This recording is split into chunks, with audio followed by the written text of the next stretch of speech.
ጤና ይስጥልኝ ክቡር አምባሳደር ዶክተር አብርሃም ንጉሴ።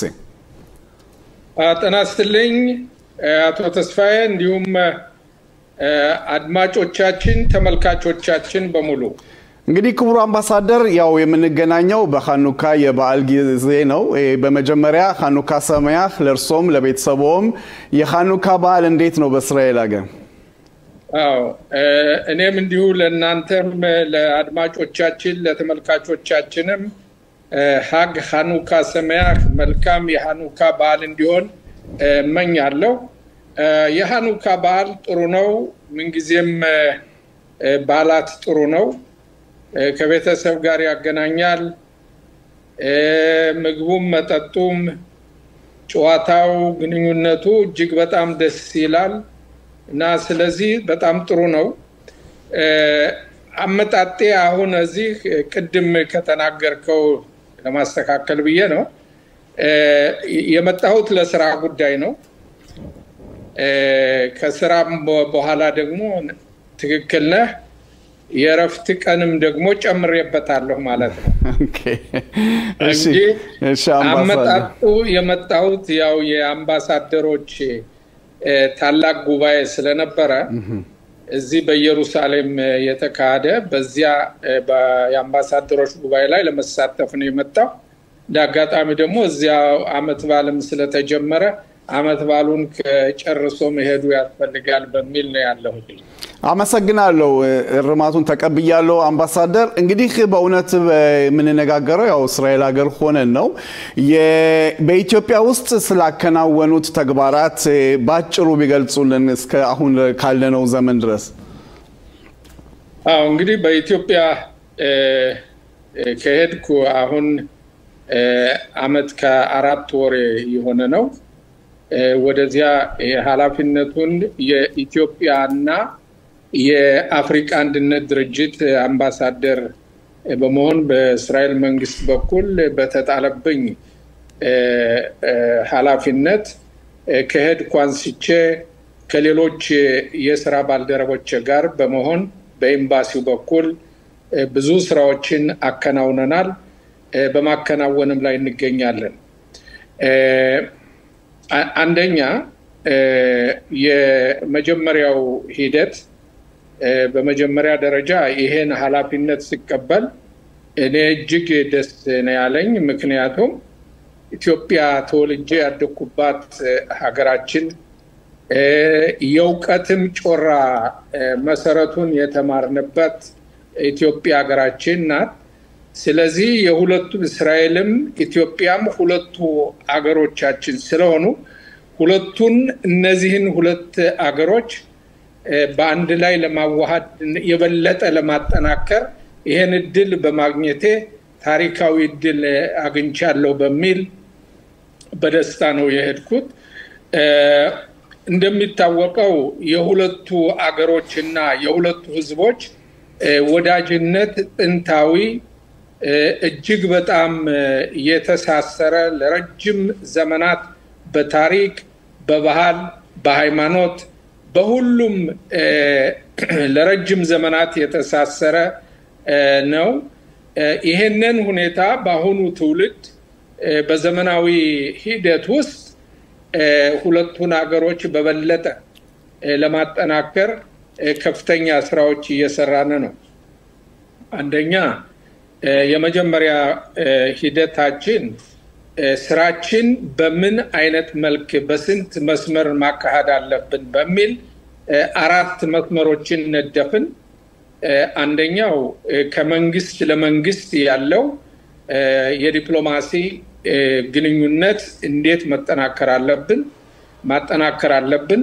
በሁለተኛ ደረጃ ደግሞ ኢትዮጵያ በአሁኑ ደረጃ ለኢንቨስትመንት ወይም ደግሞ ለአሽካአ ወይም የእስራኤል ባለሀብቶች ወደ ኢትዮጵያ በመምጣት ኢትዮጵያ በምታደርገው የልማት እድገት ውስጥ ምን ያህል የእስራኤል ኩባንያዎች እንዲሳተፉ እና ይሄን እንዴት እናበረታታለን በሚለው ሁለተኛው መስመር ደግሞ የመጀመሪያው መንግስት ለመንግስት ወይም G2G ስንለው በዲፕሎማሲ ቋንቋ የሁለተኛው ደግሞ ፕራይቬት ኢንቨስተርስ ማጠናከር ነው።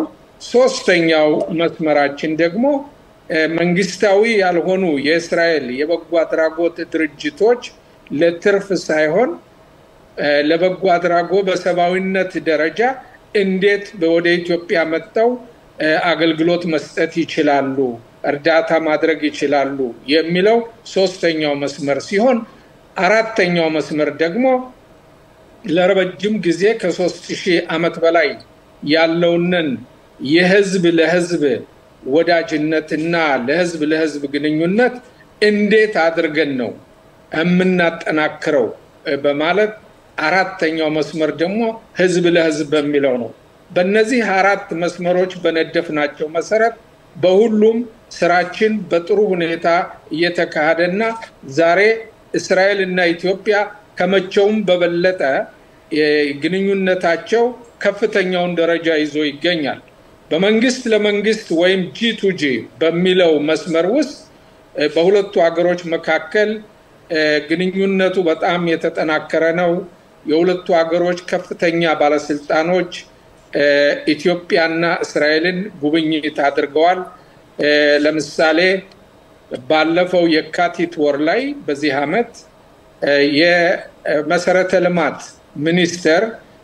ሚኒስተር ኤሊ ኮሄን ወደ አዲስ አበባ በመምጣት በሁለቱ አገሮች መካከል የኃይል ማመንጫን፣ የውሃ አስተዳደርን፣ የእርሻ ልማትን፣ የከርሰ ምድር ውስጥ ያለውን የኢትዮጵያን የተፈጥሮ ሀብት እንዴት በእስራኤል ቴክኖሎጂ ማውጣት ይቻላል በሚል በዚህም በኩል ወይ ማይኒንግ የሚባለው በእንግሊዘኛ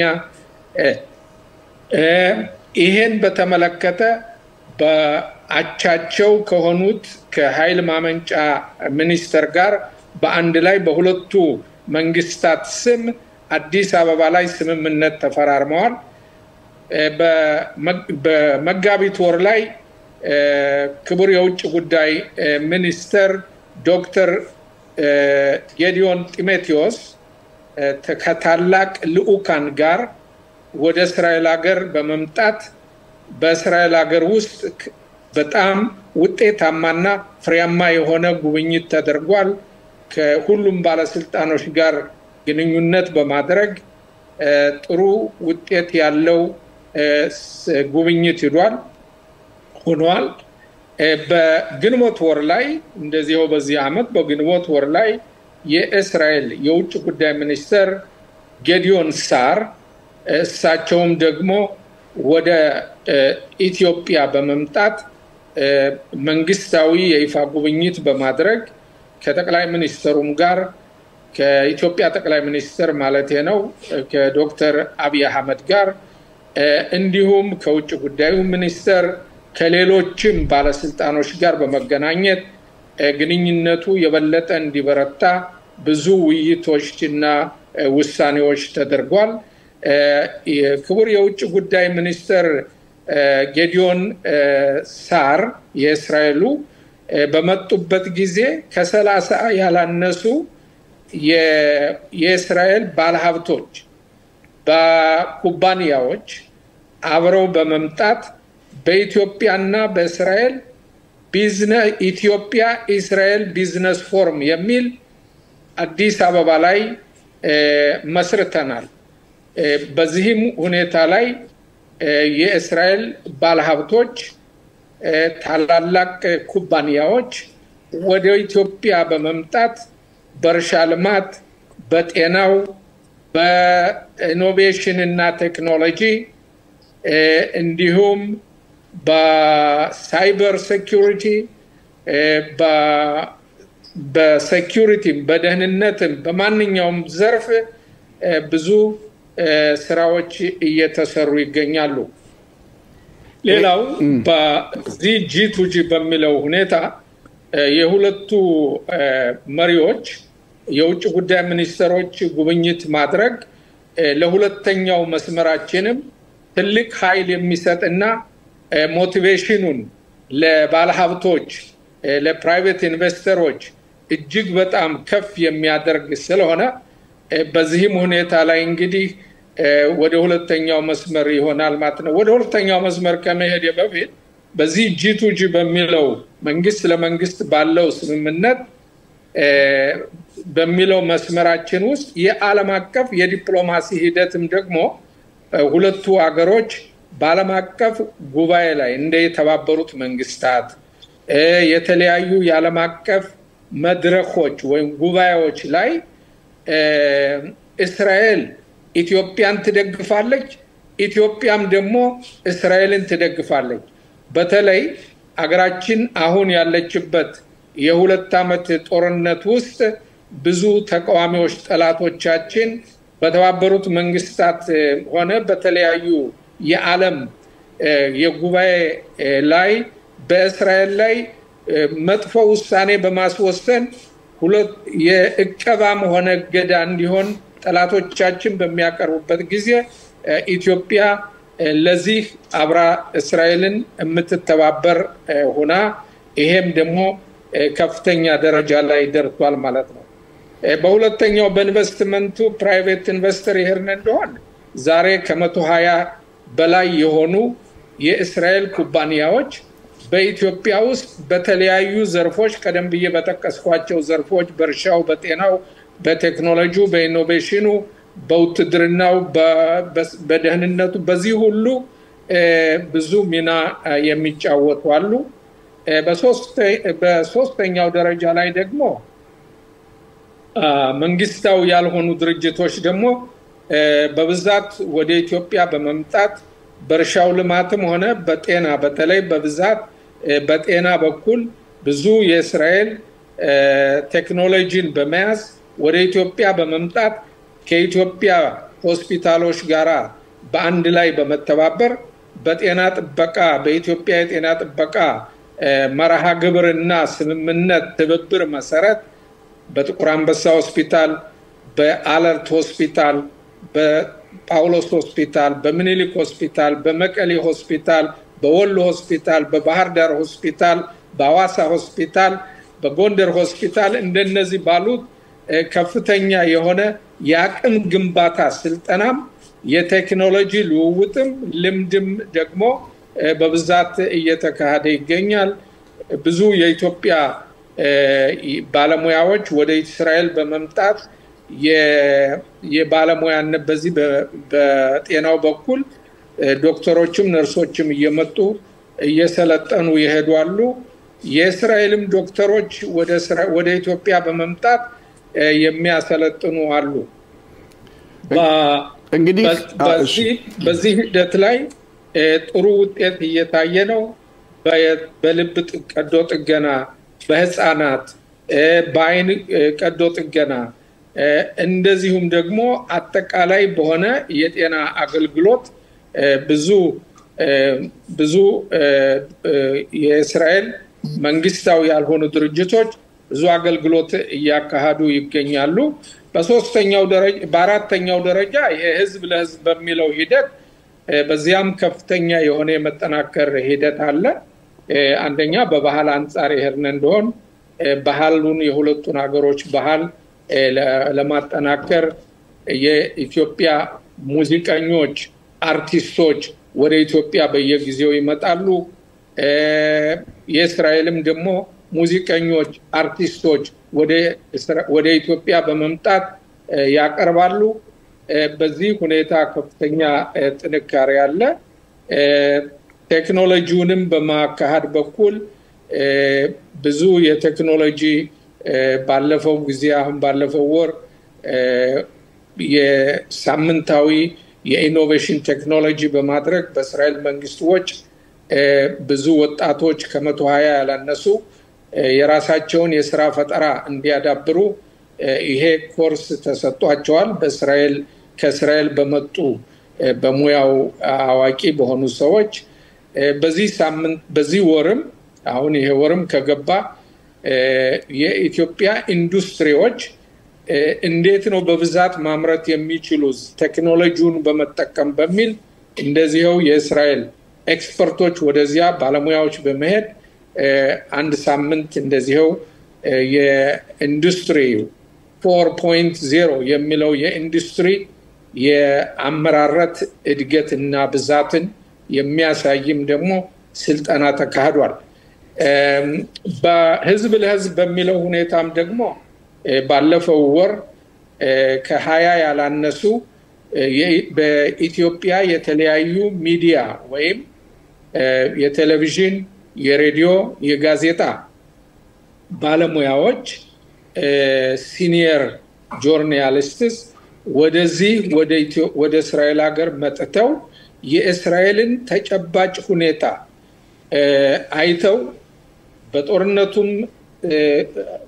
በጦርነቱም አካባቢ ያለውን ሁኔታ በሰሜንም በደቡብም ሄደው አይተዋል።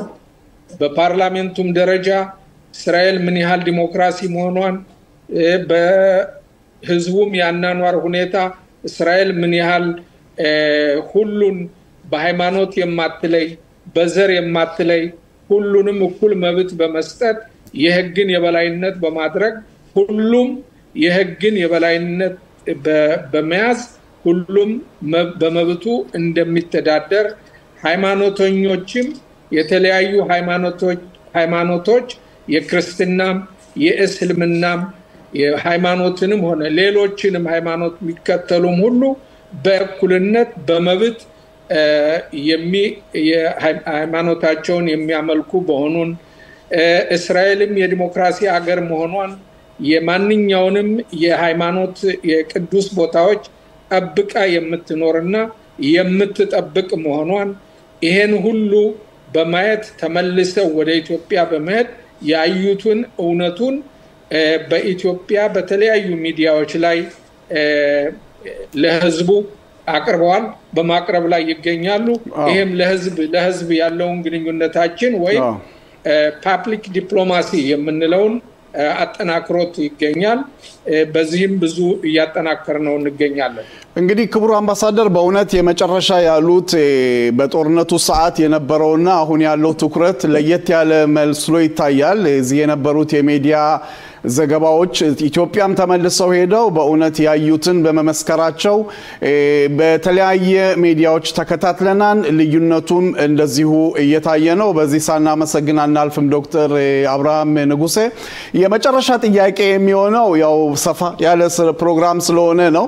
እንግዲህ ህዝብ ለህዝብን የሚለውን ተነጋግረናል። እኔ ትኩረት ማድረግ የምፈልገው ከመንግስት ጋር ያለውን ነው። ኢትዮጵያ በእስራኤል በኢየሩሳሌም በተለያየ ቦታዎች የራሷ የሆነ ታሪካዊ ቅርሶች አሏት፣ ገዳሞች አሏት፣ የተለያዩ ቦታዎች አሏት። እነዚህ ቦታዎች በእውነት ከእስራኤል መንግስት ጋር ስናነጻጽረው ምን ያህል የተሳሰሩ ናቸው? ሁኔታዎችስ እንዴት ሊረዱ ይችላሉ የሚለውን ነው። ይሄ ቅርጽ በእውነት ክርስቲያን አማኞች ቢሆንም ሁላችንም እንደ ኢትዮጵያ ትውልድነታችን የሚያኮራ ነውና በዚህ ጉዳይ ላይ ምን እየተሰራ ነው? ክቡር አምባሳደር ያለን በጣም አጭር ደቂቃ ነው። በአጭር ደቂቃ ይመልስልኝ። እንግዲህ ህዝብ ለህዝብ ባለው ሂደት ላይ በእውነቱ ሁለት ምሰሶዎች አሉ።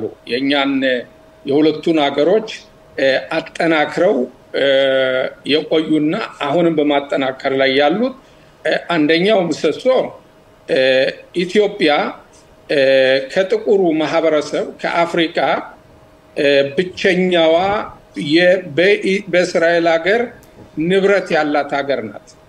በኢትዮጵያ ኦርቶዶክስ ተዋሕዶ ቤተክርስቲያን የሚመሩ 7 አብያተ ክርስቲያናትና ገዳማት የእስራኤል መንግስት ጠብቆ ከዚህ ያሉ 7 አብያተ ክርስቲያናትና ገዳማት አሉ። እነዚህን አብያተ ክርስቲያናት ገዳማት ለማገልገል ብዙ መነኮሳት ብዙ ካህናት በእስራኤል ሀገር ይገኛሉ ይኖራሉ።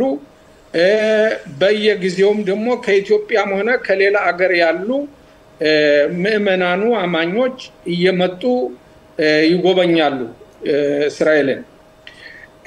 በሁለተኛው ምሰሶ የኢትዮጵያ ቤተ እስራኤሎች ለብዙ ሺህ ዓመታት በኢትዮጵያ አያቶቻችን ቅድመ አያቶቻችን ከህዝቡ ጋር በአብሮነት በመኖር የኢትዮጵያን ዳር ደንበር እንደማንኛውም ኢትዮጵያዊ አብሮ በመሰለፍና በሰሩት ጎራዴና ጦር የኢትዮጵያን ጠላት በመከላከል ከኢትዮጵያ ሕዝብ ጋር አብሮ የኖሩ የኛ አያቶች ቅድመ አያቶች ወላጆች ይሄ ሁሉ ያለ ሁኔታ ነው ይህ ሁኔታ አሁንም 180,000 የማናንስ የኢትዮጵያ ቤተ እስራኤሎች በእስራኤል ሀገር ስንኖር የሁለቱን አገሮች ግንኙነት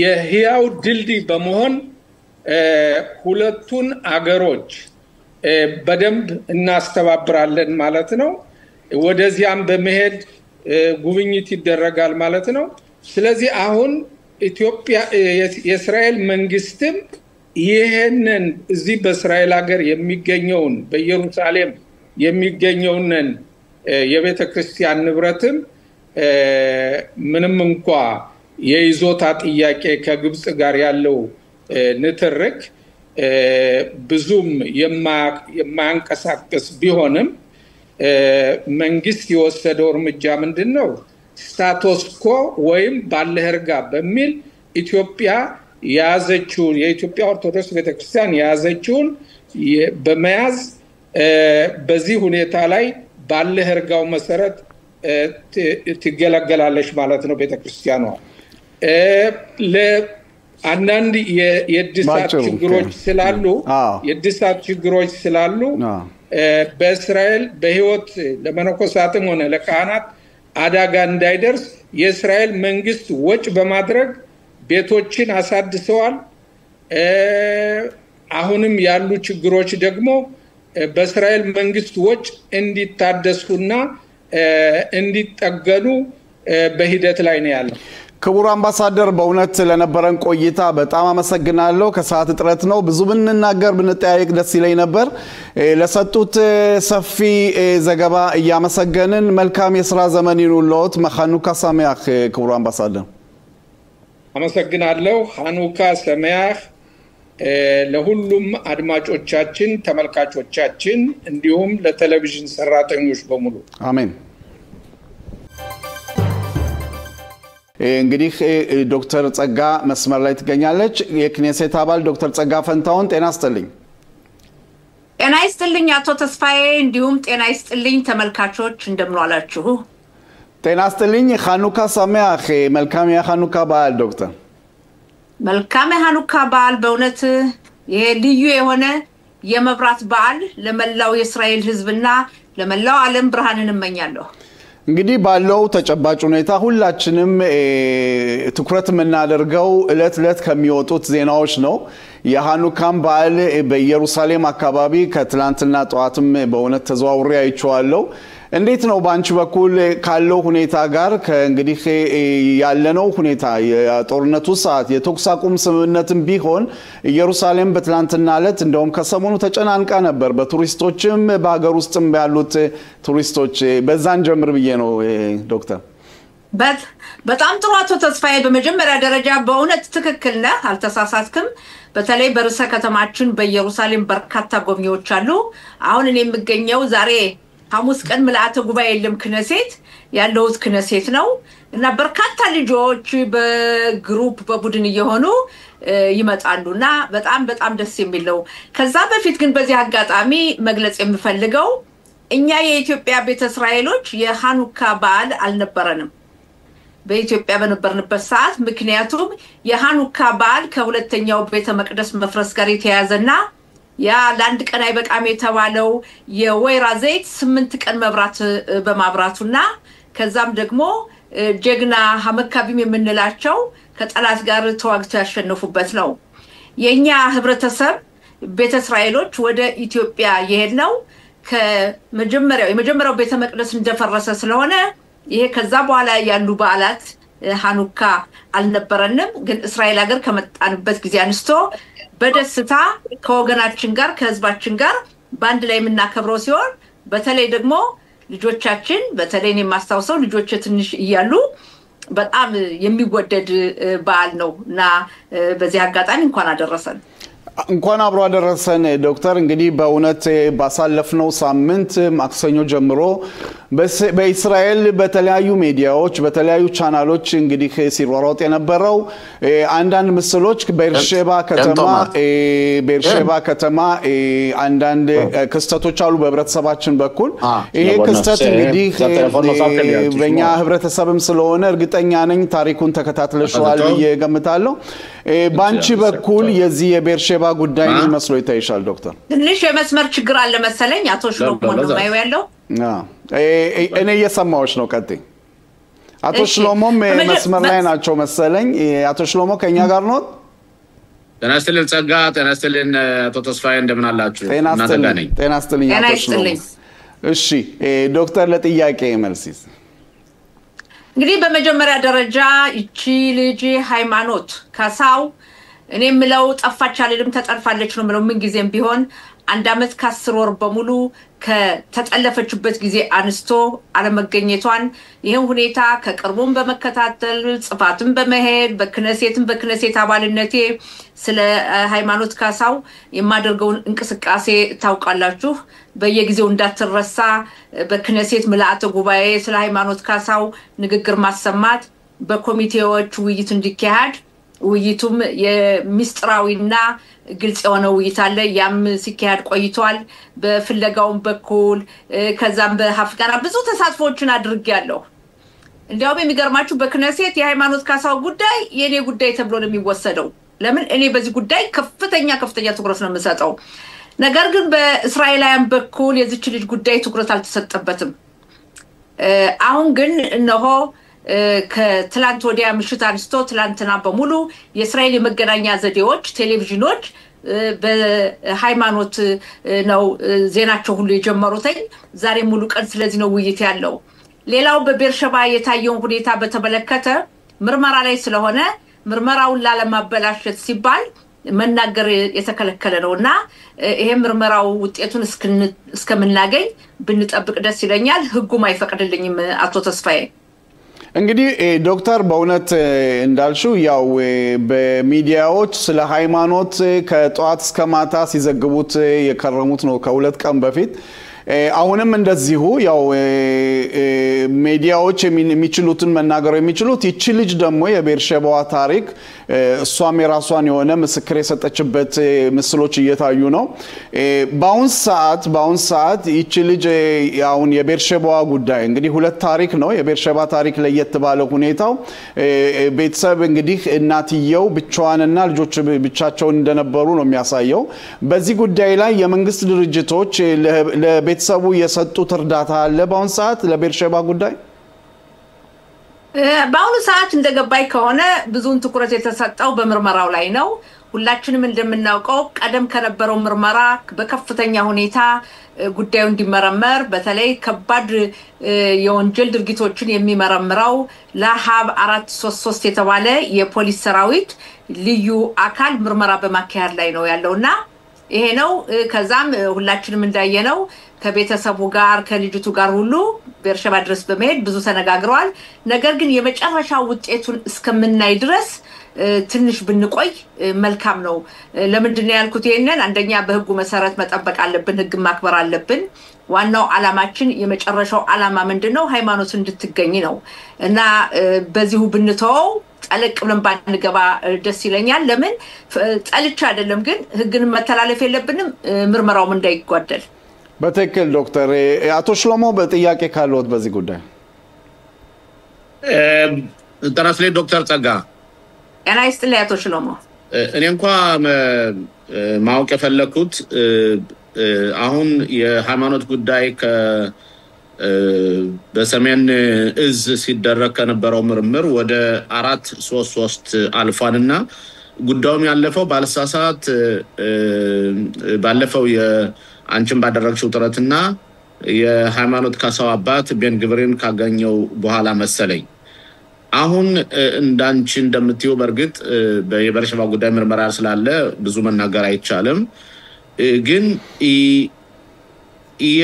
ይሄ ሰውዬ ቤርሼባውን ተጠርጣሪ የተባለው ሰውዬ የሴትዮቱ መዛው ያለችው ሁሉም ያው ጽፋት የነበሩ ናቸው እና እዚህ ላይ የፖሊስ ምርመራው ትንሽ መخدال ይሉታን በዕብራይስጥ ወይም ደግሞ ስተት አልነበረም ይመስልሻል ጸጋ በአጠቃላይ በተለይ ልጅቶ በጠፋችበት ጊዜ ጀምሮ ፖሊስ ወደ ከፍተኛ ምርመራና አሁን አንቺ እንደምትለው ሰው የተጠለፈች ናት እንደምትዩ ሁላችንም እንደዛ ነው እናስበውና ጊዜ አላባከኑ ወይ ነው ጥያቄው መጀመሪያ አካባቢ አቶ ሽሎሞ ጥሩ ጥያቄ ነው የጠየቀው እኔ በተለይ አሁን ይሄ ምርመራ በዚህ ሁለት ቀን ወደ ከፍተኛ ደረጃ ስለሄደ አይደለም ከዛ በፊትም ምስጥራዊ ወይም ግልጽ ባልሆኑ ውይይቶች ላይ በተዋየንበት ሰዓት ሁሉንም ባልገልጽላችሁ ከፍተኛ ስተት ነው ብዬ ያየሁትኝ የመጀመሪያ ቀናቶች እቺ ልጅ እንደተጠለፈች የመጀመሪያ ቀናቶች በጣም አስፈላጊ አንገብጋቢ ቀናቶች ናቸው እነዚህ ቀናቶችን በተመለከተ የፖሊስ ሰራዊት ጉድለት ታይቶበታል የሚል ግምት አለኝ የራሴ ግምት ነው ወይም ከሰማውታይ ያየሁት ነው ሌላው ሁለተኛ ደረጃ ምርመራ ተካሂዶ ይሄ ነገር ማይሳካ ሲሆን ሌላ እንደገና የምርመራ ሁኔታ መቀየር ያስፈልጋል መቀየር ስንል ምንድነው አንድ ነገር ካልተሳካለ ያን ነገር ውጤት ለማምጣት ሌላ አቅጣጫ መቀየር አለብህና ይሄ ነው ሌላው ብዙ ጊዜ ለምሳሌ ተከሆነ በዚህ ጉዳይ ቤተሰቡ አዲስ ገቢ መሆናቸው የኛ ህብረተሰብ በመሆናቸው በዛም ደግሞ በመገናኛ ዘዴዎች ትኩረት አልተሰጠበትም የእስራኤል ዜናዎች ቴሌቪዥኖች ትላንትና ብቻ ነው ትላንትናና ትላንት ወዲያ በተለይ ትላንትና ምሽት ነው ሁሉም የቴሌቪዥን ጣቢያ በሃይማኖት ካሳው ዜናውን የከፈተው እንዲያውም ሜጊ ታቢብ የተባለችው የ14ኛ ቁጥር ቴሌቪዥን ያሩጽ 40 ዜና አቅራቢዋ ይቅርታን የጠየቀችው በይፋ በሃይማኖት ጉዳይ ላይ ትኩረት አለመስጠታችን ብላ ይቅርታን የጠየቀችውና ይሄ በሙሉ ጉድለት አድርሰዋል ሌላው አቶ ሽሎሞ እነዚህ ቤተሰቦቿ የሚኖሩት መርከስ ክሊታ ነው መርከስ ክሊታ ሁላችንም አዲስ ገቢ በነበርንበት ሰዓት ወይም ኦሌ ኻዳሽ የመርከስ ክሊታ ኃላፊዎች አሉ የቦታው ኃላፊ ሶግኑታ ይሁዲት አለ ሌላው ደግሞ ምስራዳ ክሊታ አለ እነዚህ አካላቶች በኮሚቴው ውይይት ሲሆን ይመጣሉ በባዳ ታሊያ በክሊታ ይሳተፋሉ ግልጽ ከሆነ ደግሞ በባዳ ለቢትኮሎም ያገሪቱ ብሔራዊ ኮሚቴ ይመጣሉ የሚወሰነው ውሳኔ በተለይ እንግዲህ ባለንበት በሰለጠነው ሀገር ዋናው ትልቁ ነገር ምንድነው የዚች ልጅ ሁኔታ ማሳወቅ ነው ማሳወቅ ስንል ፎቶግራፏ በመላው እስራኤል መጥለቅለቅ ነበረበት በትልልቅ ህንጻዎች ላይ በአውቶቡሶች ላይ በፈርማታዎች ላይ ወይም በታናት አውቶቡሲም ታናት ራኬቤት በዚህ ሁሉ መታየት ነበረበት አልሆነምና በዚህ ጉዳይ ላይ እነዚህ መስሪያ ቤቶች ኃላፊነት ወስደው ገንዘብ መድበው የፎቶዋ ሁሉ እንዲወጣ ማድረግ ሲገባቸው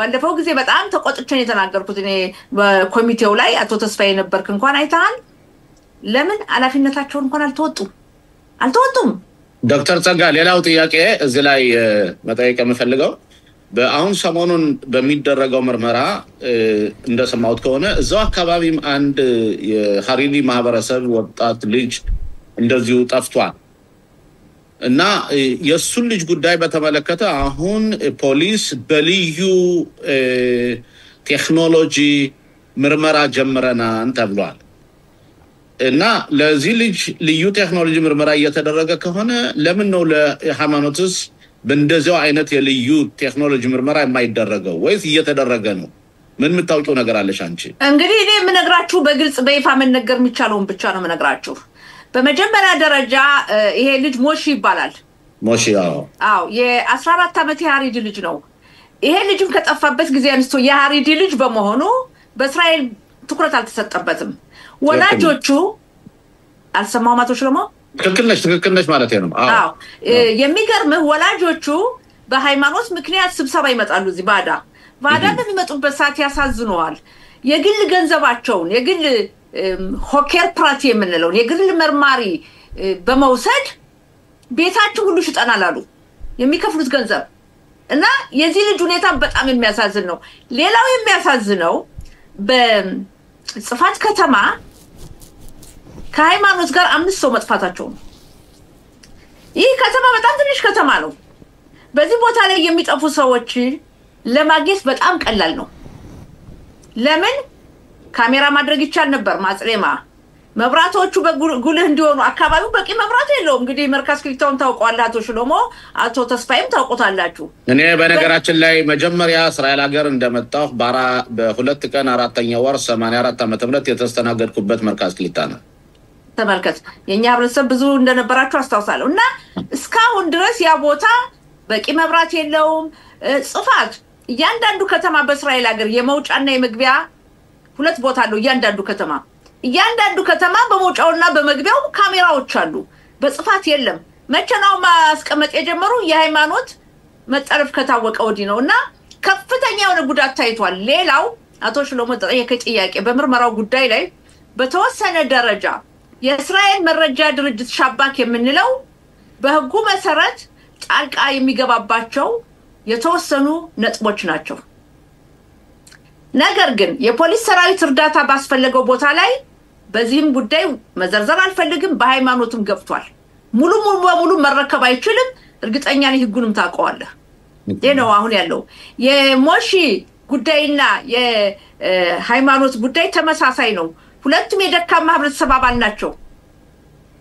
በእስራኤል በኩል ትኩረት አልተሰጠም የሞሽን ፎቶግራፍ አይተናል ባውራ ጎዳናዎች አላየንም ግን ዶክተር ጸጋ እዚህ ላይ ማለት የምንችለው ትላንትና በቻናል 12 ባሩት ሽታይም በሚባለው በወቅቱ የፖሊስ ቃል አቀባይ የነበረው ሰው እየቀርቦ ቃለ መጠይቅ ሲደረግ ሰምቻለሁ እሱ ያለው እንዴት ነው አመነ በዚያን ጊዜ ልጅቱ በጠፋችበት ጊዜ ትልቅ ስህተት እንደተሰራ ፖሊስም አምኗል ያን ጊዜ ጦርነት አካባቢ ነበር እንደዛ ነው ያለው አሁን አንቺ እንደምትዩ የሃይማኖትን ጉዳይ አንቺ እንደራስሽ ጉዳይ አድርገሽ ለተቀን እየሰራችበት ነው ሌሎች የክነስት አባላቶችም ድጋፍ እያደረጉ ነው የሐሪዲዮችን በምን መለከበት ጊዜ ዶክተር ጸጋ የዚህን የሞሽክን ጉዳይ በመናይበት ጊዜ ከ18 19 የሐሪዲ የክነስት አባላቶች አሉ የነሱስ ምንድነው አንቺ ለምሳሌ እነሱን ስታነጋግሪያቸው ኑና አብረን ስራ ስትያቸው ምን ይሳል ምክንያቱም አንቺ ብቻሽን ከምትለፊው እነሱ ጋር አብሮ አንድ ላይ መልፋቱ አንቺ እንዳልሽው የዚህን ልጅም ፎቶም ጽፋት የጠፉትን ሰዎችንም በዚሁ አጋጣሚ ችግሩን ለመፍታት ለምን የሐሪዲ የክነሴት አባላቶች ጉዳዩን እንዳንቺ እንደ ሃይማኖት እንደወሰድሽው አድርገው ለምን አይወስዱና አብረውሽ አይሰሩም ካንቺ ጋር በጣም ጥሩ ጥያቄ ያተሽሉ የሚገርምህ በክነሴት አሁን በአገራችን ክነሴት ፓርላማ የሃይማኖት ጉዳይ ሲነሳ ሁሉም ወደኔ ነው የሚደውለው ለምን የሃይማኖትን ጉዳይ ማነሳኔ ነኝ ሁሉም ሰው በጠይቅ ክነሴት ውስጥ ማንኛውም ነገር ሃይማኖት ሲባል ወደኔ ናቸው ሁሉም የሐሪዲዎችን ጉዳይ ግን አንተ እንደገለጽከው እገሌ ይወስደዋል እገሌ ይመረባል የሚለው ነገር አላየሁም ምናልባት አንደኛ ምልህ 4 አመት እየሆነ ነው ሁለተኛ እንደው እኛ ያለን አመለካከትና እነሱም ሊለይ ይችላል ጠለቅም የማውቀው ነገር የለም እና እውነትክን ነው እኔም ራሴ አንዳንዴ ጠይቃቸዋለሁ እኮ ለምንድን ነው የሞሽ ጉዳይ ማታነሱ ለምን እኔ ስለ ሃይማኖት የሚገርምህ ባለፈው ጊዜ እኔ በለለሁበት ማስኪሩታ ክነሴት ውይይት ያደርጋሉ ስለ ሃይማኖት ጉዳይና ሁሉም ደውሉ እንዴ ጸጋ ከሌለች እንዴ ሁሉም ደውለው ነይ ያሉኝና ሄድኩኝ ስለሞሽ ግን የለም ስለሞሽ እኔ ነኝ ማለሰው ሌላው የሚገርማችሁ ለእስራኤል ህዝብ መግለጽ የምፈልገው በአጠቃላይ እስራኤል ከተቋቋመችበት ጊዜ አንስቶ 598 ሰዎች ጠፍተዋል በጣም ብዙ ቁጥር ነው ወደ 50 የሚሆኑት ልጆች ናቸው ግን ህፃናት አይደሉም በጣም እንደ ሃይማኖት እድሜ አይደሉም እና የሚገርምህ የኛ ህብረተሰብ እኮ የጠፉ ሰዎች አሉ አስተስፋያቶች ነው የጠፉ ቋንቋኛ ጠፍተው ባይሆን አዋቂዎች ስለሆኑ ትልቆች ስለሆኑ ትንሽ ተወራቅ የዚች ልጅ ግን ህፃን በመሆኗና ስትገባ በመታየቱ ነው እንደውም ዶክተር ጸጋ የሲድሮት ነዋሪ ወጣት ልጅ ትላንትና ዛሬ የወጡ መረጃዎች ኢትዮጵያዊ የሆነ ከሁለት ሌሎች ወጣቶች በደቡብ ክፍል እስራኤል ሶስቱ የደረሱበት አይታወቅም እንደውም ለህይወታቸው አስጊ ነው የሚል ዛሬም እንደዚሁ ዘገባ ወጥቷል ከጠፉት ውስጥ ወደ ሃይማኖት ስንመለስ ያው ባለፈው እኛም ቦታው ደርሰን እንግዲህ ተገኝተን ፍለጋውንም አካሄደናል በዛን ጊዜ ከህንጻው ከማርካዝ ክሊታው ይሄ አዲስ ገቢዎች ከሚያርፉበት ጋር ተያይዞ ሲኖር የነበረ እስራኤል ዳቪድ ፈዲዳ የሚባል ወጣት እሱም እንደዚሁ ሃይማኖት ከጠፋች በኋላ ነው እሱም ከአምስቱ ከጠፉት ውስጥ አንዱ ነው የሱም ያለበት ምንም አይነት ጭምጭምታ እስካሁን ድረስ አልታወቀም እንደውም ከምርመራው ውስጥ እንደሚታወቀው የሃይማኖትና የሱ የዳቪድ ፈዲዳ ጉዳይ የተያዘ አስመስሎ አንዳንድ መረጃዎች እየወጡ ነው እንግዲህ ይሄን ካለን በእውነት የሁላችንም ምኞት ያው ሃይማኖት ለቤተሰቦቿ ያብቃት ጸሎታችን ነው ወደ ሌላ ተጨባጭ ሁኔታዎች ስናልፍ ዶክተር ጸጋ እንግዲህ ጊዜም እንዲኖር ላንቺም በክኔሴት ውስጥ በመታደርጉት እንቅስቃሴ ያለንበት ጊዜም አመታዊ የምርጫ ጊዜም እየደረሰ ነው እንዴት ነው በአሁን ሰዓት በክኔሴት ያለው ሁኔታ ተጨባጭ ሁኔታ እንዴት ምን መስሎ ይታይሻል ዶክተር በመጀመሪያ ደረጃ በእውነት ክኔሴት ምርጫ እየቀረበ ስለሆነ የበለጠ መጣጣፍ አለ አይታችሁ ከሆነ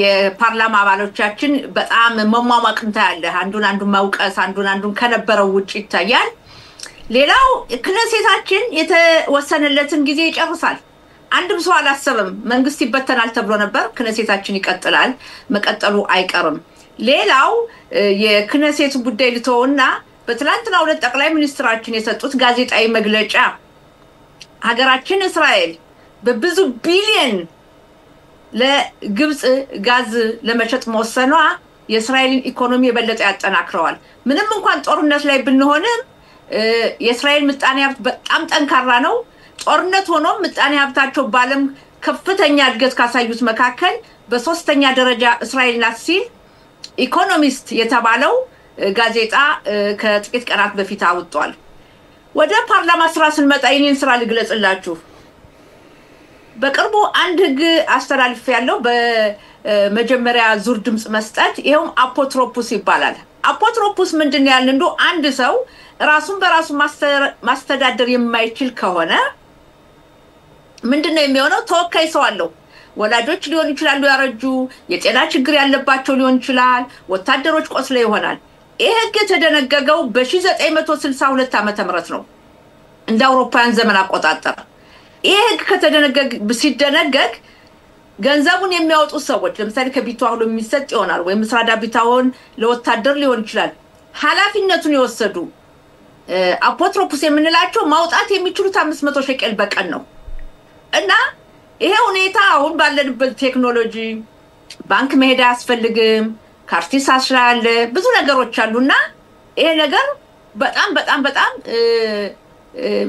ከባድ ወደ ሰዎችና አንድ ሰው ልጁ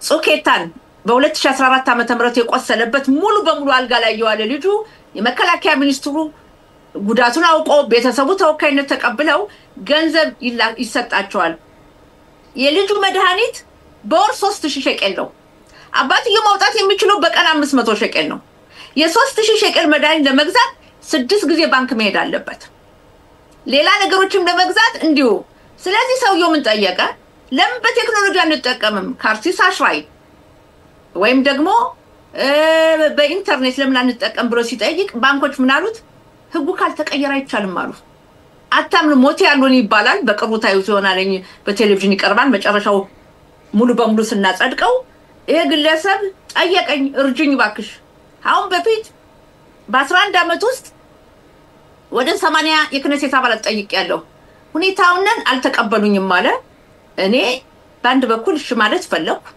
በሌላ በኩል 80 የክኔሴት አባላት ካልተስማሙበት እኔም ፈራሁ ላይ ጸድቅ ይችላል ብዬ እሺ ብዬን ሐሳብ ወሰድኩኝ የእስራኤል አምላክ ይመስገን አንድም ሰው ሳይቃወመው የመጀመሪያ ትሮሚት ከጥቂት ወራት በፊት አለፈ ውይይት ሆነ ባለፈው ደግሞ ያው ከትላንት ወዲያ ያለምንም ተቃውሞ የህግ ድጋፍ አገኘ ይህ ማለት ከአሁን ጀምሮ ሁለተኛና ሶስተኛ ዙር ይቀራል ድምጽ ያካበቃ በኋላ እያንዳንዱ ሰው በቢቷህሎሚ ንሁት ያለው ወይም ደግሞ ወላጆቻችን ሲያረጁ የነሱ የሚሰጠውን ገንዘብ የሚያስተዳድር አፖትሮፖስ ኃላፊነት የሚወስደው 500 ሸቀል ብቻ ሳይሆን እንደማንኛውም ገንዘባችን እንደምንጠቀምበት የነዛን ሰዎች ደግሞ ኃላፊነት የወሰዱባቸውን እንዲቀበሉ ይሆናል ማለትና በጣም የተደሰትኩበት ህግ ነው። በጣም ተከታትያለሁ። አቶ ሽሎሞ ጊዜ ስላጠረን ነው። በዚህ ጉዳይ ላይ በእውነት በሰፊው ከሰሞኑ እንወያይበታለን። ጊዜ ስላጠረን ነው። አቶ ሽሎሞ ይቅርታ። ዶክተር ጸጋ ፈንታውን እንግዲህ ለነበረን ቆይታ ላደረግሽልን ገለጻ በጣም እያመሰገንን ፕሮግራማችንን እንቀጥላለን። መልካም ቀን ይሁንልሽ። አመሰግናለሁ። ጤና ይስጥልኝ። ሀግ ሰሚያ ካኑካ ሰሚያ በሻባት ሻሎም። אני רוצה להגיד לחברי האופוזיציה שישמע פה ולפרוטוקול וחבל שהם לא יושבים פה. אני התרשמתי באמת מהעבודה שממש ביעשה אותי מאוד בתור אזרח. מלא התפרצויות. תרבות דיון קשה. תודה. איך אנשים יכולים לדבר ככה? עכשיו אני מבין שיש משחק פוליטי גדול מעל הראש לנו שכאילו לא משנה מה שלא זה, אבל דחיל רבק. האנשים האלה שקיימים פה, הגורמי מקצוע, הם לא רק קיימים פה בוועדה, דברו איתם מאחורי הוועדה. איך אתם שואלים, וואי, וזה מעצבן אותי שאני צועק והם לא פה. איך אתם שואלים אותם איזה ישיבות לא נספרו? תעשו את העבודה. תבואו רשימה 1, 2, 3, 4, 5, ציונות דתית ונכללת.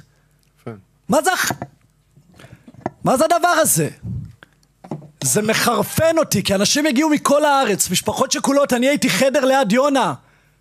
הגיעו 3 שהתיישבו פה ובלבלים את השכל. אני הבנתי שזה הנהוג פעם. אבל כמו שאנחנו משתנים, ועכשיו אנחנו צריכים להסתכל לחברה החרדית בעיניים, ולהגיד אנחנו צריכים אתכם איתנו, חלאס עם הפוליטיקה הזאת. זה שיגע אותי. סליחה על ההתרגשות, זה פשוט... ואני רוצה לחזק אותך, יושב ראש הוועדה, בפעם הבאה, או שאנחנו נדבר לפניהם, אנשים שקוראים את החוק ובאים להתייחס, או שתחתוך אותם. עם כל הכבוד לאלעזר שטרן, חבר כנסת, למה הוא מדבר לי שעה בוועדה? ከጠበቃ አጀቡሽ አለሙ ጋር ይሆናል። ጤና ይስጥልን አጀቡሽ። ጤና ይስጥልኝ ሽሎሞ። ሰላም። ጤና ይስጥልኝ። እንደምን አለሽ? ደህና ነሽ ወይ? ደህና እግዚአብሔር ይመስገን። አመሰግናለሁ። የቃለ መጠይቁ ተሳታፊ አቶ ተስፋዬ። ጤና ይስጥልን አቶ ተስፋዬ። ጤና ይስጥልኝ አቶ ሽሎሞ። ጤና ይስጥልኝ ጠበቃ አጀቡሽ ሀኑካ ሰሚያ። አጀቡሽ በደንብ አድርገን እንድናይሽ ወደ ኋላ ትንሽ ብትሄጅ ፍሬሙ እንዲስተካከል በዙም ስለሆነ እንደዚያ ቢሆን ጥሩ ነው ብዬ ገምታለሁ። ኦኬ አሁን የተሻለ ነው። አጀቡሽ ዛሬ የምንወያየው አጀንዳችን ወይም መዋያ ፕሮግራማችን ስለ ውርስ ጉዳይ ነው። እስቲ አንቺ ምትየው ነገር ካለ በሱን ጀምርና ከዛ ተንደርድረን ጥያቄዎችን እንጠይቅሻለን። እሺ መጀመሪያ ውርስ ሲባል ሁለት አይነት ውርሶች አሉ። ይሄ ማለት አንደኛ ህጉ የሚለውና የሚፈቅደው አንድ ሰው ለምሳሌ ከመሞቱ በፊት በ120 እድሜያችን ከመሞታችን በፊት ማነው የሚወርሰኝ ብለን ያላስቀረን ወረቀት ካለን ያላስቀረን ውርስ ወረቀት ከሌለ ፍላጎታችን የሚገልጸው ከሌለ በህጉ መሰረት ነው የምንሄድና አንድ ያለ ጽፈህ ያስቀረኸው ውርስ ሁለተኛ ደግሞ ካላስቀረህ ህጉ የሚለው ውርስ አለ። ባልሳሳት በአማርኛ ቋንቋ ኑዛዜና ውርስ ይመስላል የሚባለው ባልሳሳት ሳይሆን አይቀርም። አዎ ማለት ያንተ አማርኛ ከኔ የተሻለ ስለሆነ ካንተ ጋር ልከራከር። ወላጆች ለሰው ለከሌ በህይወቱ ያለ ገና ምንም አምሮ ሁሉ ሳይስት በጽሁፍ ጽፎ የሚያስቀምጠው ኑዛዜ ይባላል። ግን ሌላው ግና አውቶማቲካሊ በአንድ ሰው ቤተሰብ ዛፍም ስላለው ልጅም ስላለው ቤተሰብ ስላለው የተፈጥሮ ወራሾች ደግሞ ጻብ ይሩሻ ወበጻብ እንደዛ ይባላል መሰለኝ በዕብራይስጥ። ስለዚህ ካንቺ ቀጥ እሺ እና ኑዛዜ ነው ያልከው በአማርኛ የጻባ ማለት ነው? ኑዛዜ ነው የሚባለው። አዎ ኑዛዜ። ኦኬ አንደኛ ኑዛዜ አለ። ማናቸው ወራሶቼ እኔን የሚወርሱኝ ንብረቴ ምንድነው ምን ያክል ነውና ለወደ ማን ነው የሚሄደው የሚለውን ያንን በጽፈት አስቀራዋለ። በብዙ አራት አይነት መንገዶች አሉ ይሄን የምታስቀርበት እና ይሄ በደለ ጊዜ ዛቪየር ውሻ የሚባላል አሁን እንዳልከው ህጉ የሚያቀደው ማለት ነው። ይሄ ነው ሁለተኛ ሁለት የሚባሉ አሉ። እንግዲህ ከዚህ በተረፈ ጥያቄ ካለ ደስ ይለኛል። አሁን በተለይ የአማርኛ ቋንቋ ተናጋሪዎች እኛ ኢትዮጵያውያኖች በርግጥ ሁሉ ነገር ለነሱ አዲስ ባይሆንም አንዳንድ ነገሮች ትንሽ ኮምፕሊኬትድ የሚሆኑ ነገሮች ማስለው ያለ መስሎ ይታያል ከእስራኤል ሀገር ህግ ከተነሳና አሁን አንቺ እስካሁን ድረስ ያየሻቸው ምሳሌዎች አድርገሽ የሰዎችን ስም ሳትጠቅሽ ብትነግሪን እና ሰዎች አሁን ዋናው ፕሮግራማችን ዛሬ አንቺ ጋር የምንወያየው ተመልካቾቻችን ከዚህ ትምህርት እንዲወስዱና ኑዛዜ በነገራችን ላይ ከኑዛዜና ከውርስ የተፈጥሮ ውርስ ኑዛዜ ነው የሚበልጠው የሚቀድመው በህጉ መሰረት እስራኤል ሀገር ህግ መሰረት እንደዛ መሰለኝ ይሄን ብታስረጅልኝ ደስ ይለኛል መጀመር ከመልሶቹ ሳንገባ በኑዛዜ ለምን ጥቅም እንዳለውና ማን ማድረግ ይችላል የሚለውን በጠቅስ ደስ ይለኛል ይሄ ማለት በተለይ ባበሻ በኩል ኑዛዜ የምናስቀረው ማስቀረት እንዳለብን አናውቅም ብዙዎችን አናስቀርም ግን ማንኛውም ሰው ንብረት ያለው 18 ዓመት የሞላው ሰውና በጤነኛ ያለው ጤና ሃይምሮ ያልተጎዳ ሰው ከሆነ ኑዛዜ ማስቀረት ይችላል ይሄ ለምንድነው ይሄ ኑዛዜ የተፈጠረው አንደኛ ፍላጎትህን የሚጠቅስና የሚገልጽ ወረቀት ስለሆነ ማለት ነው ሁለተኛ ደግሞ ዋና አስተሳሳቢም ደግሞ ከዚህ የቀጠለ ወራሾቹ በሚቀጥለው ጊዜ ልጆችም ሆነ እህት ወንድምም ሆነ ሚስትም ሆነች ባልም ሆነ ጠብ እንዳይመጣና ክርካሬ እና ጠብ በዛ የተነሳ እንዳይመጣ ማለት ነው ኑዛዙን ካላስቀረ በህጉ ጻቤሩሻ ስላለ ጻቤሩሻ ደግሞ ለሁሉም አንድ አርጎ ስለማያቸው ያስቀሪውን ሐሳብና ፍላጎትና የሚጠቅሰውን የሱን ፍላጎት ምንም ስለማይገልጽ ብዙ ጠብ ይመጣል ይሄ ማለት ኑዛዜ በሌለ ጊዜ የህጉ ስለሚቀድም ባለጊዜ ግን ኑዛዜው ይተቀድማል እና በዛ ላይ ሐሳብህን ፍላጎትህን ዘርዝራ ስለምትናገር ትክክል አድርገህ ካሰራኸው በጠበቃ ማለት ነው ካሰራኸው ጽሁፉና በህግ መሰረት ከተሰራ ያኔ ይሰራና ጠብና ክርካሬ ይገለግላል ማለት ነው ለሚቀጥለው ጊዜ አሁን ለምን ተቃሚው ልዩነቱ ማለት ለምሳሌ ጻብ ቂዩም የሩሻም ጻባም ይባላል ማለት አንድ ሰው ኑዛዜ ጥሎ ከሆነ ኑዛዜው በኦሬክሊን አማካኝነት አድርጎ መጨረሻ ላይ ወደ ፍርድ ቤት መጽደቅ አለበት ማለትም ፍርድ ቤት ማጽደቅ አለበትና ላይጸድቅ የሚችልበት ምክንያት ሊኖር ይችላል ብዙ አሉ ጥሩ ጥያቄ ነው ብዙውን ጊዜ ፍርድ ቤት በዚህ በኑዛዜ አይነትና በጻቤሩሻ ብዙ የሚገጥመን ምንድነው ይሄ ኑዛዜ አንድ ሰው ለምሳሌ አንድ ሰው ኑዛዜ አስቀርቶ ያ ሰው ወደ እግዚአብሔር ሲሄድ ነፍሱን ሲሰጥ አይ ያልተቀበሉ ሰዎች ማለት ነው ንብረት ያልተቀበሉ ሰዎች አይ ይሄ ኑዛዜ ትክክል አይደለም ለምን አንድ ምክንያት ሰውየው ጤና አጥቶ ነበር ሃይምሮው ጥሩ አርጎ አይሰራም ነበር እና ያደረገው የልቡና የውነቱ አይደለም ሊል ይችላል ሁለተኛ ደግሞ አስገድደውት ሊሆን ይችላል አስገድደውት ይሄ አሁን ለምሳሌ አንድ ቤት ምሽፋት የቀረበ ጉዳይ ነበር አሰሪታው መታፈል ማለት ነው አሰሪታው ማለት ነው አሰሪታውን እንዲጽፍለት አድርጎ ያለ ፍላጎቱ አሰርቶበት ራሱ ወራሽ እንደሆነ አደረገ ለራሱ ሁለተኛ ደግሞ አንዳንድ ልጆች አሉ ወይንም እናትን ወይንም አባትን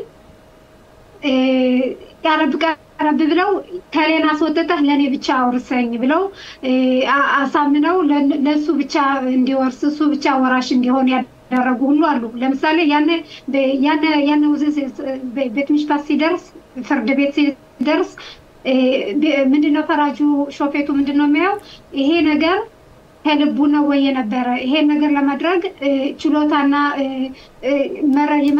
የመረዳት ችሎታና ፍላጎቱ እውነቱ ፍላጎቱ ነው ወይ ብሎ በተወሰኑ ፈተናዎች ይደርስበት ይችላል ያ ባለሳሳት ደግሞ ያ ሰውዬ በሚያውቀው ቋንቋና በሚረዳው ቋንቋ ማለት ለምሳሌ አማርኛ ተናጋሪ ብቻ ሰው ከሆነ በዕብራይስጥ ከሆነ የሚጻፈው ጽሁፍ በዕብራይስጥ ከሆነ አማርኛ የሚያውቅ ሰው መጥቶ ለሰዎች ማስተርጎም አለበት የተረጎመ መሆኑ ደግሞ ከዛ ላይ ማን አስተርጓሚ እንደነበረው መጻፍ አለበት መሰለኝ ባልሳሳት ትክክል እውነት ነው ሲጀመር ከሆነ የሚሻለው አማርኛ የሚያውቅ አበሻ ከሆነ አማርኛ ብቻ ሆነ ቋንቋ የምታወራው ሲጀመር አማርኛ የሚያወራ ጠበቃ ወሰድና እሱ እንዲያደርግልህ የሱን አገልግሎት ተጠቀም ካልተቻለ ደግሞ አስተርጓሚ ከጥግህ እንዲኖር ታማኝ የምትለው ይሄ ደግሞ ሲሆን ወራሾቹ መሆን የለባቸውም ቤተሰቦቹ እና ዘመዶቹ መሆን የለባቸውም ለምን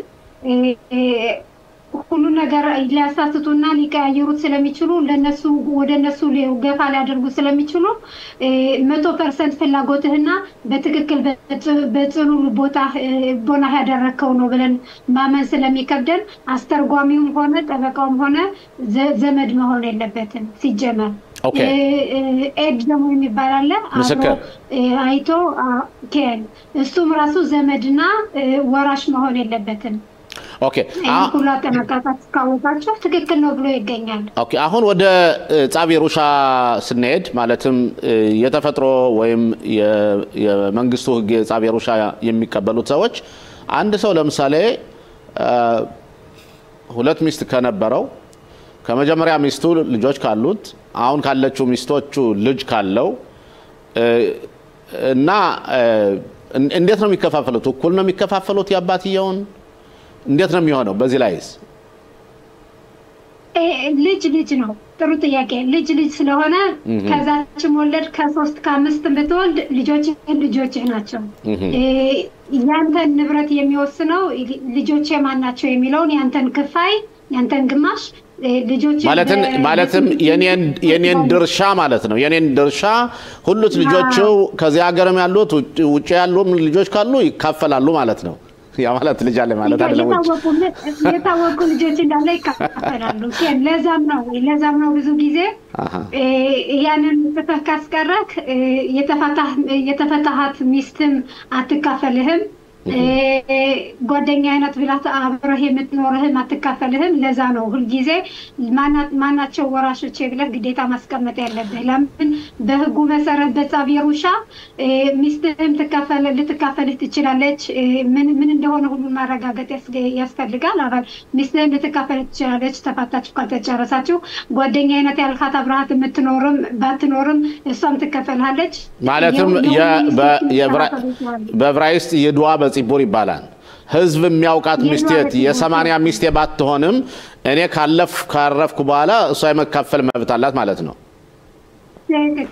ገባኝ ኦኬ አቶ ተስፋዬ ጥያቄ ካለ ላጀውሽ በመውድ ማንየን በጣም የሚገርም ነው አቶ ተስፋዬ እንግዲህ ጠበቃ ጀውሽ በድጋሚ ሰላም ብያለው እንግዲህ በሰፊው ተዋይታችሁበታል ለኔ ያለኝ ጥያቄ በመጀመሪያ ተቀባይነት የሌለው ኑዛዜ አለ ወይ እንበል እንደመሰለኝ ከሆነ አሁን ኑዛዜ የግዴታ ከጠበቃ ጋር መሆን እንዳለበትና ከጠበቃ ጋር ካልሆነ ሌላ ኑዛዜ ያለ ጠበቃ ያለ ህግ ከሆነ ተቀባይነት አለው ወይ ይሄንን ለአድማጮች ግልጽ እንዲሆን ነው ሌላ ያልጠቀስነው ጥያቄ ካለ ለአድማጮች ለተመልካቾች ይጠቅማል የምትዩን አንቺ ጨምሪበት እኔ ጥያቄ ይኖረኛል መጀመሪያ ሷ ተመልስና እሺ ቆይ ልመልስ የተስፋዬ ጥያቄ ጥሩ ነው ጥያቄ ተስፋዬ እና የጠበቃ ኑዛዜ ውስጥ ሌላ ምርጫዎች አሉ ሌላ 3 ተጨማሪ ምርጫዎች አሉ አንደኛው ምን ይላል በቃልህ የምትናገረው ነገር በቃልህ ለምሳሌ ይሄ መቼ ነው የሚልም ፍተና አለው መቼ ነው በቃልህ የምትናገረው ንዛዜ የሚጠቅመው ልትሞት ብለህ አጉል ቦታ ላይ ካለ ሐኪም ቤት ለምሳሌ ሐኪም ቤት ካለ ወይም ከቤት የመሞት ጊዜ ደርሶ ሲታወቅ ነፍስህ ከማለፏ በፊት ከጥግህ ላሉት ሰዎች 2 ሰው ካሉ የሚታወቁ ማለት ነው አለነ ሰምተናል አይተናል ሰምተናል የሚሉ ካሉ 2 ሰዎች ከሰሙ ያም ይጠቅማል ያም ወራሾች የማናቸው ብለህ ተናግረህ ከሆነ ያም አለ አንድ ይባላል ምስክር ማለት ነው ያው ምስክር ካለ ችግር የለም ምስክር ከሁለት መስካሪዎች ካሉ ትክክል ነው ይባላል። ሁለተኛ ደግሞ መፍደት መምሻላ ለምሳሌ ቢትዋህ ሎሚ መቼም ሾፌት አፑትሮፕሱት የሆኑ ሰራተኛዎች የመዲና ሰራተኛዎች አገልግሎት የሚሰጡ አሉ ሚስራዶች ከነሱ ፊት ከነሱ ሄደህ ይሄ ነው የምፈልግ ካልክ ያም ይቻላል። እና ሶስተኛው አራተኛው ደግሞ በጽሁፍ ነው ጽፈህ ካስቀረ እንደዚህ እንደተረዳ ማለት ነው አስቀረህ ማለት ነው። እና ብዙ አይነት ምክንያቶች አሉ። ዋናው ማወቅ ያለብን ለእያንዳንዱ መንገድ ፈተናዎችና መሆን አለበት የሚሉ የሚያስገድዱ ጉዳዮች ስላሉ እነሱ መኖራቸውን ማረጋገጥ አለብህ። ከሌሉ አይዙ ማለት ነው። በተበቃም ብታደርገው ባለ ያለ ቋንቋ ካልሆነ ሽለሞ እንደተከሰው ያለ ፍላጎት ከሆነ አስገድደው ከሆነ ብዙ አይነት ምክንያቶች አሉ። ያም አይሰራም። ኦኬ ያም እንዲሰራ ነገር በመንገድ መሆን አለበት። ጠበቃ ጃውሽ አንድ ጥያቄ አለ በዚህ እንጨርሳለን። አንቺ እንደ ባለሙያ ማለት ነው ኑዛዜ የማድረጉ ጥቅሙ ምንድነው? ወይስ ደግሞ ጻባአ እንዲሆን ብቻ ማድረጉ ጥቅሙ ምንድነው? ጉዳቱ ምንድነው? የሁለቱን ባጠር ባለ ሁኔታ ብትገልጭልና ፕሮግራማችን በጣም ጊዜው እየሄደብን ስለሆነ ሁሌ ካንጂ ጋር ስናወራ ደስ ይለናል። ግን እሺ ይለኛል በጣም የኑዛዜው ዋናው ጥቅሙ ያስቀር የሰውየውን ፍላጎት ስለሚጠቅስና ስለሚያስቀር ነው። የሱ ፍላጎት ነው። ንብረቱ ያንተ ስለሆነ ድረስ ፍላጎትህን ብታስቀርና በጥሩ ልቦና ብታደርገው በጣም ደስ ይለናል።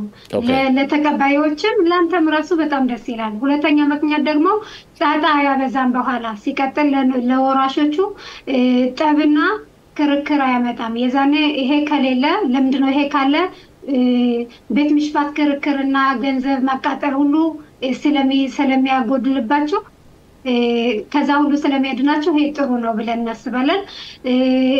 የጻቤሩሻ ደግሞ ጥሩ ነው ግን ለሁሉም ነው። ከሌ ብሎ የሰውን ሐሳብና ልቦናውን የሚገልጽ ስላልሆነ ብዙን ጊዜ ጥሩ አይደለም፣ ጠቃሚ አይደለም። ስለዛ ፍላጎታችሁን ምንድነው የምታወሩት? ቤት ሆነ መኪና ሆነ ፒጹይም የሥራ ቦታ ፒጹይ ሁሉ ሆነ ሁሉንም ነገር ለከሌ ብላችሁ በምታውቁት ቋንቋ ከሰው ፊት ላይ አስቀሩ እላለሁ። ይሄ ነው ዋናው። ሌላው አሁን ስትናገር የመጣለ ጥያቄ ያለ ጊዜያችን ቢሄድም ልጠይቅሽ ፈልጋለሁ። ለምሳሌ አንድ ሰው አንዲት ይዷ በጽቡር ካለ ወይም አብሯት የሚኖር ጓደኛዋ ካለ እሷን ለምሳሌ ምንም ነገር ዜሮ እንዳትቀበል አድርጎ ኑዛዜ ማድረግ ይችላል ማለት ነው? ይችላል። እንኳን እሷንና ነው ሽሎሞ እንዳትጠቀሙበት። እሺ አውቄ ነው። እንኳን እሷና ነው ልጅህንም ሚስቴ እንዳትጠቀምብኝ እንዳትቀበል የኔን ድርሻ ወደሷ እንዳይደርስ የኔን ድርሻ የኔን ክፍያ የኔን ግማሽ ለልጆቼ ብቻ ወይንም ለሰሪታዬ ወይም ለሰሪታዬ ብዬ መስጠት ይችላልው።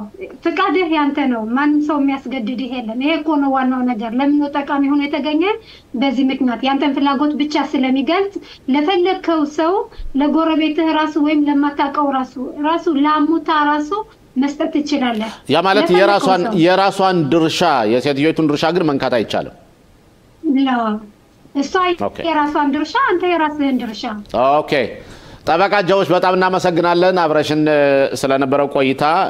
በእርግጠኝነት በሌላ አጀንዳ መልሰን እናገኝሻለን። እናመሰግናለን። መስመር ላይ የህግ ባለሙያ አቢ ቢተው ይገኛሉ። ጤና ይስጥልኝ አቶ አቢ። ጤና ይስጥልኝ እንደሰነበታችሁ። ሀኑካ ሳሚያህ መልካም የሀኑካ በዓል። አሜን ለሁላችን። አቶ ሽሎሞም ከኔ ጋር አሉ። እንግዲህ አቶ ሽሎሞም ሰላም ማለት ይችላሉ። ጤና ይስጥልን ሀኑካ ሳሚያህ አቶ አቢ። ጤና ይስጥልኝ ሽሎሞ እንዲሁም ተመልካቾች። እንግዲህ አመት ባሉን አስመልክቼ ወደ ሌላ ጥያቄ ውስጥ ገባለሁኝ ጠበቃ አቢ።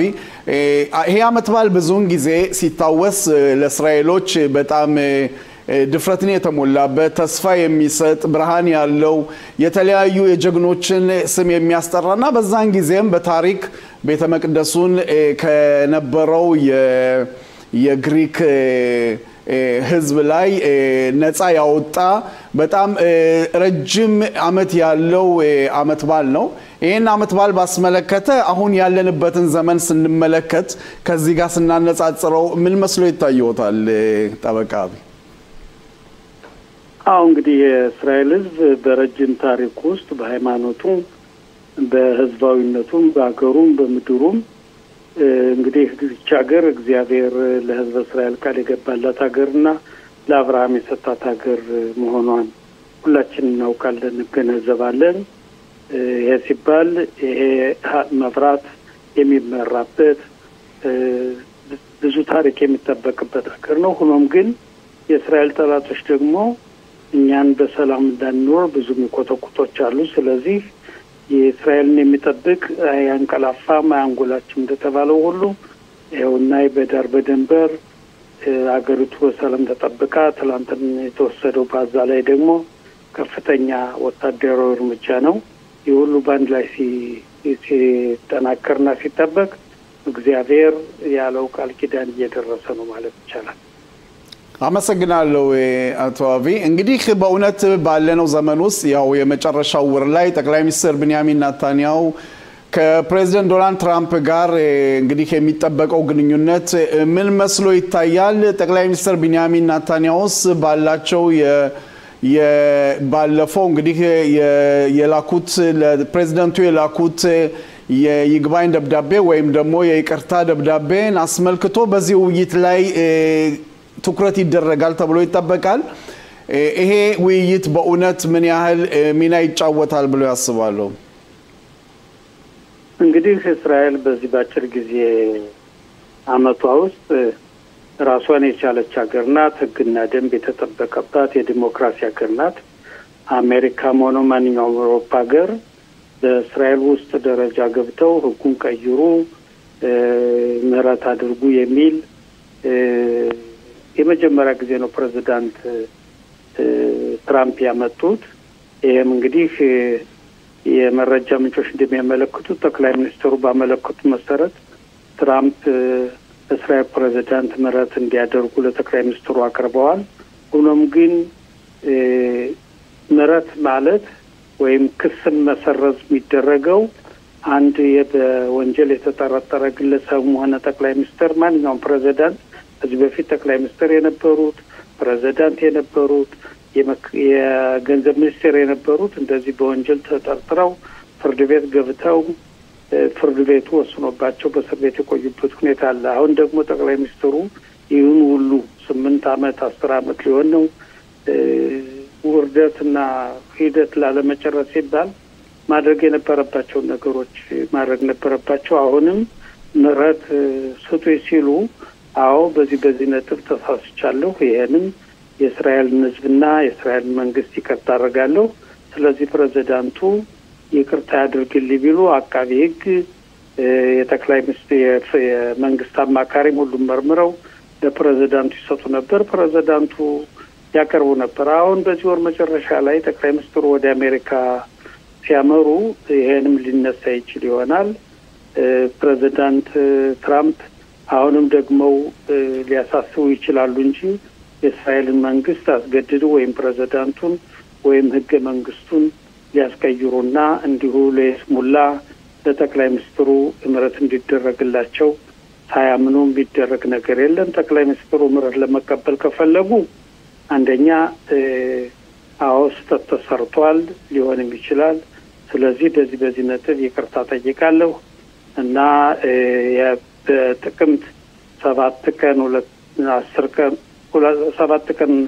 2023 የተደረሰውን ጉዳይ የሚያጣራ ብሔራዊ ኮሚቴ እንዲቋቋም እስማማለሁ። የመሳሰሉትን ቢሉ ኑሮ ይቻል ነበር። አሁን ግን እንዲሁ ዝም ብሎ አላደል ሌሎችን ለማሞኘት ሌሎችን ለማታለል የሚደረግ ንቅናቄ ስለሆነ ምንም ለውጥ ሊያመጣ የሚችል ነገር መስሎ አይታይም። አቶ ሽሎሞ ጠበቃ ቢተው አንተ እንዳልከው ጠቅላይ ሚኒስትሩ ቤንያሚን ኔታንያሁ ምህረት በሚጠይቁበት ጊዜ የምህረት መስፈርቶች የተቀመጡ ናቸው በሶስት ሂደቶች ነው የሚካሄዱት አንደኛ የፍትህ መስሪያ ቤት እዛ ያሉት ሐሳባቸውን ማቅረብ አለባቸው ያው መጀመሪያ ምህረት ጠያቂው ያቀርባል ከዚያ በኋላ የፍትህ ቢሮ ኃላፊዎች ሙያ በተመረኮዘበት ሐሳባቸውን ይሰጣሉ ከዛ በኋላ የፕሬዝዳንቱ የህግ ባለሙያዎች ጉዳዩን ያዩታል ከዛ በኋላ ነው ወደ እሳቸው የሚቀርበው እና ጠቅላይ ሚኒስትር ቤንያሚን ኔታንያሁ እነዚህን ሂደቶች ያውቃሉ እና ምናልባት እሳቸው አሁን ዶናልድ ትራምፕም እሳቸውም የጻፉት ደብዳቤ ፖለቲካዊ ጫና ለመፍጠር እንጂ እውነት የምህረቱ ውሳኔ እንደማይወሰን ያውቁታልና ግን እሳቸው የፖለቲካ ቤኔፊት ወይም ትርፍ ለማግኘት ነው ወይ ይሄን ያደረጉት ነው ጥያቄው አሁን እዚህ እኮ በፍትህ ሚኒስቴርም የሚያደርገው ሌሎች ክነሴት አባላትም የሚያደርጉት ጉዳይ እኮ በጠቅላይ ሚኒስትሩ ላይ የፖለቲካ ተጽዕኖ ለመፍጠር ነው እንጂ በእውነት በፍትህ ሚኒስቴር ወይም በህጉ ደረጃ ጠቅላይ ሚኒስትሩ ምህረት ይሰጣቸዋል ብሎ ማንም የሚያምን የለም ፕሬዝዳንቱ ቢሆን ይሄን የማድረግ መብት የላቸውም እንዲሁ ዝም ብሎ ምህረት የመስጠት ስለዚህ የፖለቲካ ተጽዕኖ ለማድረግና ምናልባት የምርጫው ሂደት እየቀረበ ስለሆነ በምርጫው ጠቅላይ ሚኒስትሩ ይሄን የሰሩ በጸጥታው በምኑ ብዙ ነገር ያበረከቱት ይኸውና ባልሆነ ጉዳይ ተጠርጥረው የግራ ክንፉ ሊጥላቸው ብሎ የሚያስብ ሁኔታና የፖለቲካ ድጋፍ ለማግኘት የሚደረግ ጥረት ነው ሌላው ጥያቄ አቶ አቢ እዚህ ላይ እንደምናውቀው አሁን በተለይ ባሩጽ 12 በቻናል 12 የወጣ መረጃ አለና ቡጂ ሄርጾግ ፕሬዝዳንት ከመሆናቸው በፊት ከተመረጡት ኔታንያሁን ይቅርታ ያደርግለታል ብለው ዲል አድርገዋልና በዛ ምክንያት ነው ጠቅላይ ሚኒስትር ቤንያሚን ኔታንያሁ ምርጫ እሳቸው እጩ ሆነው በሚመጡበት ለፕሬዝዳንትነት የደገፋቸው እና ይሄ ዲል ካለ አሁን እሳቸው ቃል ያገቡትን ለመተግበር ጥረት ያደርጋሉ ወይስ ይሄ ከሆነስ ፕሬዝዳንቱ በፖሊስ መመርመር አለባቸው ወይ ማለትም ስልጣናቸውን በትክክለኛ ባልሆነ በጉቦ ቃል ጉቦ በማድረግ ነው የተሾሙና ኤስ ብለው ደግሞ አንዳንድ የህዝባዊ ጋዜጠኞች አሙታዎች ያቀረቡት ክስ አለና ይሄንስ እንዴት ታዩዋለ እንግዲህ ፕሬዝዳንቱ ሆኖ ከመሾማቸው በፊት አሁን ነበረ ተፈጽሟል ያኔ ቃል የገቡትን አሁን በተግባር የሚያሳየት ነው ለጠቅላይ ሚኒስትሩ ተቀብለው ይሄንን አቤት ያመለከቱን ባለው እንግዲህ በማለት ደረጃ ነው እንጂ በእውነት እሳቸው ብለው ወይም ደግሞ አሁን ካሁኑ ጋር ያይዘው ከዚህ ጋር ይመጣል ተብሎ የታሰበ ነገር አይመስልም ችግሩ ከዚህ ሀገር አንድ ነገር በሚሆንበት ጊዜ ተርስራው የግራም ይሁን የቀኝም ይሁን ሁሉን ነገር በግምት እዚህ ደረጃ የማስቀመጥ ሁኔታ አለ እንበል ፕሬዝዳንት ከመሆናቸው በፊት ጠቅላይ ሚኒስትሩ ጋር ይሄን ነገር ተነጋግረው ሊሆን ይችላል ሆኖም ግን ፕሬዝዳንቱ እኮ ቢወስኑ ከፍተኛው ፍርድ ቤት የመሻር መብት አለው ስለዚህ ነገሮች በዚህ ደረጃ መታየት አለባቸው እንጂ እንዲሁ በዚህ ጊዜ ይሄን ተብሏል አሁን ነገሩ ፈንድቷል ነገሩ እንደዚህ ነው ብሎ በግምት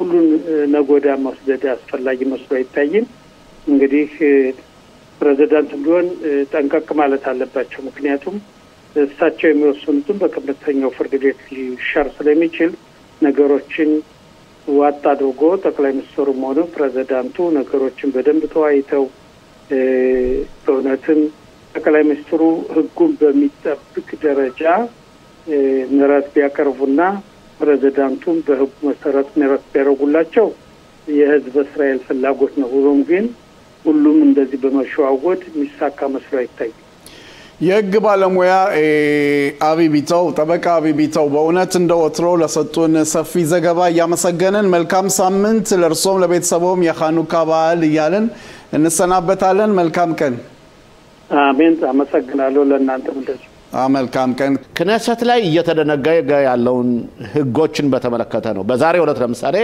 አንድ ያስተላለፉት ህግ አለ ቫቱሪ የሚባል የሊኩድ አባል ያቀረበው ህግ የፓርቲ አባላት የሆኑ ሰዎችም እነሱም ወደ የመንግስት ካምፓኒዎች የቦርድ ሜምበር አባላት ሆነው መሰየም ይችላሉ ሲል አቅርባንና እንዴት ነው ፖለቲካና የሙያ ስርዓት አንድ ላይ ተደበላልቆ ሊሄድ ነው እንዴት ነው እንግዲህ አቶ ሽሎሞ እንደተጠቀሱት በአሁን ሰዓት በእውነት በክኔሴት አዳዲስ ህግጋቶችን ለመወሰን የሚያደርጉት ጥረት ነው አንዱ ከህግጋቶች ውስጥ አንዱ ይሄ ነው ይሄ ሁሉ የሚሆነው በአሁን ሰዓት እንግዲህ ከሰሞኑ